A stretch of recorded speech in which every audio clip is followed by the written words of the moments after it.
بسم اللہ الرحمن الرحیم۔ جمہوریت کا سراب۔ الحمدللہ رب العالمین والصلاة والسلام علی رسولہ الکریم وعلی آلہ واصحابہ اجمعین، اما بعد۔ ہم نے وعدہ کیا تھا کہ رمضان المبارک کی تشریف آوری کے موقع پر احباب کی خدمت میں ایک تحفہ پیش کریں گے۔ امید ہے کہ یہ تحفہ آپ کو پسند آئے گا۔ تو یہ رہا آپ کا تحفہ، سراب جمہوریت۔ ہم نے رمضان المبارک کے موقع پر یہ تحفہ پیش کرنے کا اہتمام اس لیے کیا کہ رمضان المبارک سراسر فرقان ہے۔ جی ہاں، فرقان بین الحق والباطل، فرقان بین الایمان والکفر، فرقان بین الہدایت والضلالہ۔ دیکھیں یہ ایک منظر ہے، اور واہ واہ کیا منظر ہے۔ ائمۃ الکفر مکہ سے چلے اور ائمۃ الایمان نے مدینہ منورہ سے خروج فرمایا۔ دونوں گروہ میدان بدر میں آمنے سامنے ہوئے۔ یہ رمضان المبارک سن 2 ہجری کی 17 تاریخ ہے۔ اللہ تعالی نے کتاب الفرقان میں اس کو یوم الفرقان فرمایا۔ او واہ واہ، واہ واہ کیا بات ہے۔ مہینہ بھی فرقان، دین بھی فرقان، میدان بھی فرقان، اور اس منظر کا نقشہ کھینچنے والی کتاب بھی فرقان۔ پھر کیا ہوا؟ دودھ کا دودھ اور پانی کا پانی ہو گیا، یعنی حق جم گیا اور باطل کی چولیں ہل گئی۔ ایک اور منظر، ارے دیکھو، چلچلاتی دھوپ میں پہاڑ کی چوٹی سے مکہ میں کون داخل ہو رہا ہے؟ سر نیاز بارگاہ بے نیاز میں جھکائے ہوئے، جی ہاں، نبی فرقان تشریف لا رہے ہیں فرقان کی تکمیل کے لیے۔ جی ہاں، آج مکہ کی فتح مبین کا دن ہے۔ آج مکہ کی فتح مبین کا دن ہے۔ آج کفر جڑ سے مٹ گیا اور ایمان کا نور اپنی آب و تاب کے ساتھ تاریکیوں کو منور کرنے لگا۔ ایک اور منظر، خیر چھوڑے، مناظر تو بہت سارے ہیں۔ این سخن را نیست ہرگز اختتام، این سخن را نیست ہرگز اختتام، پس سخن کوتاہ باید والسلام۔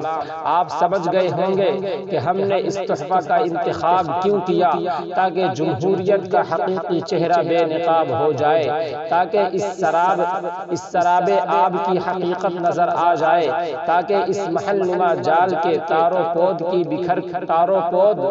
بکھر کر سامنے آ جائے، تاکہ دین اسلام اور دین جمہوریت کے درمیان فرق واضح ہو جائے۔ ہم ان اقساط میں اللہ تعالی کی توفیق سے اللہ عز و جل نے چاہا تو معتدلانہ انداز میں ان دونوں گروہوں کے دلائل کا علمی تجزیہ کرنے کی کوشش کریں گے، جو اس کے موافق اور مخالف ہیں۔ چونکہ بندہ اس قابل ہرگز نہیں ہے کہ اس موضوع پر کچھ کہہ سکے، لہٰذا اس کی نزاکت کا احساس کرتے ہوئے ہم بھرپور کوشش کریں گے کہ میری زبان کی لگام کہیں بھی اپنے ہاتھ میں نہ لیں، بلکہ سارا سفر اس حال میں طے کریں گے کہ قلم کی لگام کو سلف صالحین کی تعلیمات سے باندھے رکھیں، اور خود اس مقلد سوار کی مانند رہیں جو کسی ماہر ڈرائیور کی گاڑی میں آرام سے سفر کرتا چلا جا رہا ہو۔ ان اقساط کی تیاری میں ہم یہی کوشش کریں گے کہ علماء متقدمین کی کتب سے دلائل اخذ کیے جائے، تاکہ کسی بھی نظریے کے حامل کے لیے کسی شک اور تردد کی گنجائش نہ رہے۔ احباب کی سہولیت کے خاطر ہم اس سلسلہ کو ایک تمہید، ایک مقدمہ اور 5 ابواب میں تقسیم کریں گے۔ پہلا باب، مسائل تکفیر میں اہل سنت کے اسلوب کا اجمالی بیان۔ دوسرا باب، جمہوریت کا تفصیلی بیان۔ تیسرا باب، قرآن مجید سے ہٹ کر فیصلہ کرنے والی عدالتوں کے بارے میں اجمالی بحث۔ چوتھا باب، جمہوریت میں شریع ضابطوں، اسلامی نظام کا حکم قیام کے لیے مسئلہ جد و جہد کا شرعی حکم۔ چونکہ ہمارا اس سلسلہ کو شروع کرنے کا مقصد ایک علمی مذاکرہ ہے، اور مذاکرے میں اختلافات کرنا ہر ساتھی کا حق ہوتا ہے، لہٰذا ہمارے پیش کردہ شدہ موقف کے برخلاف احباب کے پاس اگر کسی اور موقف اور نظریے کے حق میں دلائل ہوں تو وہ ضرور پیش کرے۔ انشاءاللہ ہم اور ہماری ساتھی کھلے دل اور دیانتداری سے ان دلائل کا مطالعہ کریں گے۔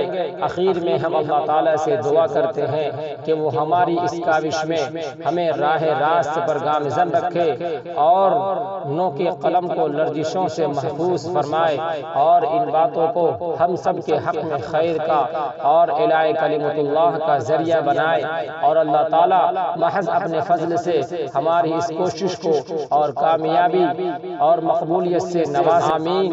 نبی الفرقان سید الانس والجن۔